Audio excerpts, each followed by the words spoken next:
Herkese merhaba. Bugün ekşi mayalı ekmek yapacağız. Öyle karışık kuruşuk bir tarif değil. Yapması oldukça kolay, çok basit. Aynı zamanda içi nemli olmayan bir ekmek olacak. Malzemelerimi hazırladım. Hemen başlayalım yapımına. Ekmek için 500 gram un kullanacağım. 500 gram un için kış aylarında 100 gram maya, yaz aylarında 150 gram maya kullanabilirsiniz. Bardak ölçüsünü göstereceğim. Orta boy bir çay bardağından çok az eksik maya atacağım. 100 gram burası. Onu şöyle kabıma. Mayayı aktardım. Şimdi suyu ilave edeceğim. Mayayı da birkaç saat öncesinden besleyebilirsiniz ekmek yapmadan önce. Böyle göz göz olması gerekiyor. Maya aktif olunca bu şekilde ekmeğinizi yapabilirsiniz.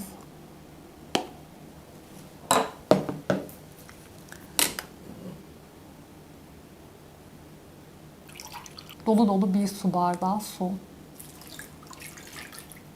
Bir su bardağı artı 2 parmak yüksekliğinde biraz daha su.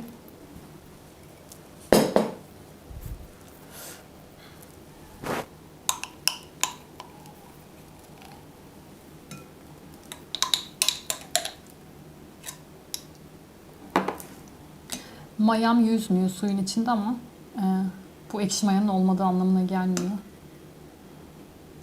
Beyaz unla beslenirse yüzüyor genelde. Böyle de gayet güzel kabaracak. Şöyle karıştırıyorum biraz. Aslında suyu her zaman sonra eklemek gerekiyor undan sonra. Bir tartı kullanarak yapmayacaksanız suyu en sona ekleyin. Ben kıvamını göstereceğim. O kıvamı yakalayana kadar su ekleyebilirsiniz. Ununu katacağım. Dolu dolu bir bardak. Böyle bir bardak 150 gram. Dolu dolu 3. bardak. Çok az daha ekleyeceğim. 50 gramı kaldı. 2 kaşık kadar.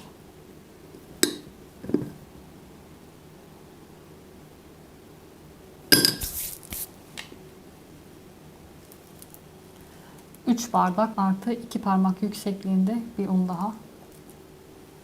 Tuzu dilediğiniz miktarda atabilirsiniz. Tarif bu şekilde 9 gram ama ben 9 gram kullanmıyorum. Çok az tuz ekleyeceğim için. Biraz döküldü, biraz daha ekledim. Şöyle biraz daha. Önce kaşıkla toparlayacağım. Sonra 3-4 dakika kadar yoğuracağım. Sonra da kalıba aktaracağız. Kaşıkla toparladım. Ay. Şimdi 2-3 dakika kadar yoğuracağım. Hamur elinize yapışırsa zeytinyağı kullanabilirsiniz. Yapışırsa değil, çok yapışıyor. Dilerseniz zeytinyağı ekleyebilirsiniz bu aşamada.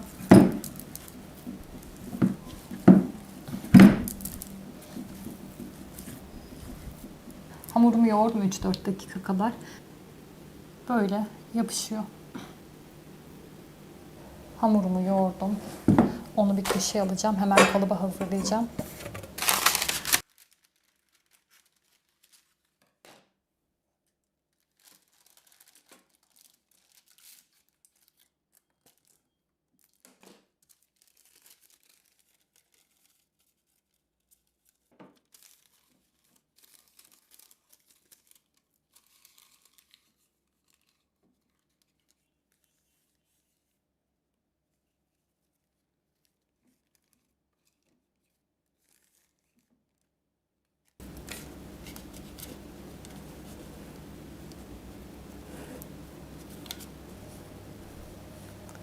Kalıbım da hazır.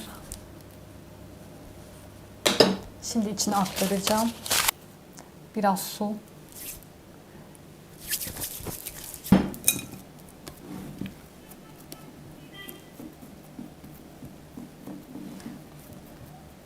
Bu şekilde zor olursa size hamur biraz yapış yapış.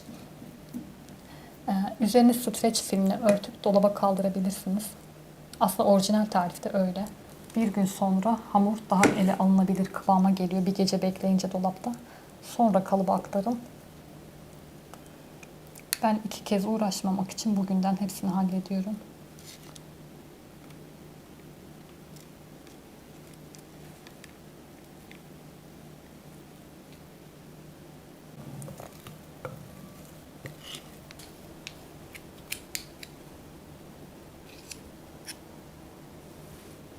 Kaşıkla topladım arta kalanları. Onları da attım hamuruma. Şimdi düzelteceğim üzerine. Elimi suyla ısladım. Elimi suyla ısladım. Bir kere ısladım. Başka yapmayacağım. Bu şekilde zor gelirse size söylediğim gibi hamuru kabındayken streç filmle sarıp bir gece dolapta beklettikten sonra şekil verebilirsiniz. Hangisi kolay geliyorsa. Bu bana daha kolay geliyor. Tamamdır, oldu. Hava almaması için üzerini bir streç filmle örteceğim.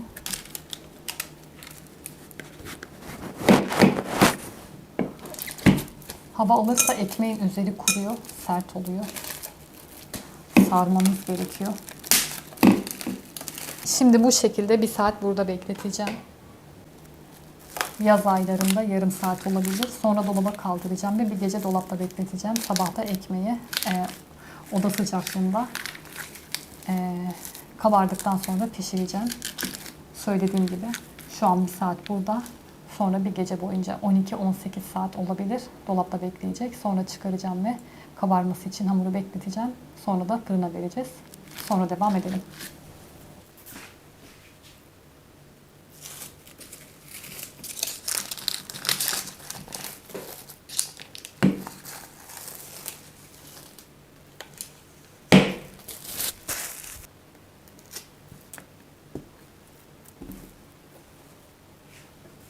Sabah uyanınca ekmeği dolaptan çıkardım. 13-14 saat kadar dolapta durdu. Söylediğim gibi 12-18 saat bekleyebilir.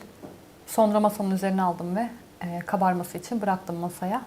Kabardıktan sonra streç filme yapışmasın diye streci söktüm ve bir fanusla örttüm ki üzeri kurumasın. Fanus yerine büyük ve derin bir kapla da örtebilirsiniz ya da bir tencereyle. Sonra da etrafını sardım hava almasın ve daha çabuk kabarsın diye. Şimdi fırına göndereceğim. Fırını ısıttım. Ocağa su koydum. O kaynıyor. Bir su bardağı kaynar su kullanacağız. Ekmeğin yumuşak olması için. Fırın 180 derecede ısınmış durumda. Fırın telini ortanın bir altına yerleştirdim. En altına da bir tepsi koydum. Ekmeği 60-70 dakika arası pişireceğim. 30-35 dakika bu şekilde pişecek. Sonra tepsiyi en üste koyacağım. Fırın telini de bir alt kata yerleştireceğim. Böylece ekmeğin hem üst kısmı hem de altı eşit şekilde pişmiş olacak. Yani üst kısmı fazla kurumayacak ve yanmayacak. Söylediğim gibi fırını ısıttım. Şimdi fırına götüreceğim. Ekmeğin böyle kabarması da ortam sıcaklığıyla alakalı bir durum. 3 saatte de olabilir, 5 saatte de, 8 saatte de. Kalıptan hafif biraz daha yükseldi. Tamamdır dedim. Şimdi fırına. Ekmeği gönderdim. İçine elimde bir bardak kaynar su var. Onu şimdi fırın tepsisine dökeceğim ve döker dökmez kapağını örteceğim. 30 dakika sonra tepsiyi alıyorum. Rafı da en alta. Tepsi en üstte olmadığı için onu bir alta koydum. Önemli olan ekmeğin üzerine yanmaması. Şöyle oldu, yani tel en altta. Tepsi de ekmeğin üzerinde. Ekmeğe gelen ısıyı önleyecek. Bu şekilde bir 30 dakika daha pişirmeye devam edeceğim. Fırından çıkardım. Soğuması için bir telin üzerine alacağım. 65 dakika pişirdim. Yağlı kağıt yerine kullanacağımız kabı yağlayabilirsiniz de. Şimdi soğumasını bekleyeceğim. Soğuduktan sonra dilimleyeceğiz. Yağlı kağıt kalmış mı diye kenarlarını da kontrol ettim. Yapışanları çıkardım.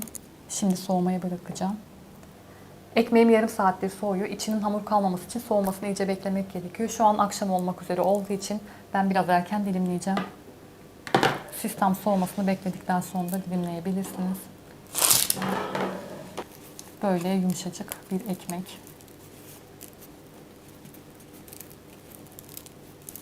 Dokusu bu şekilde.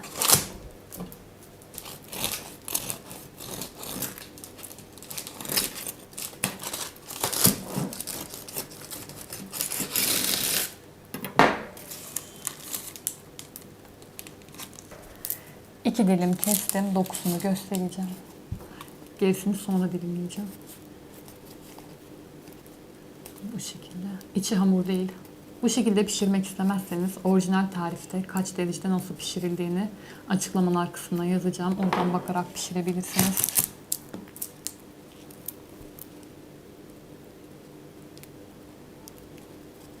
İçi hamur değil.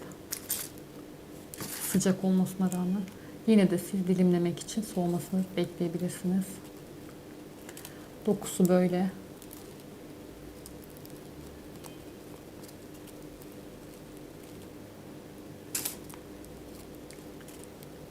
Öyle sert bir ekmek değil, böyle yumuşacık.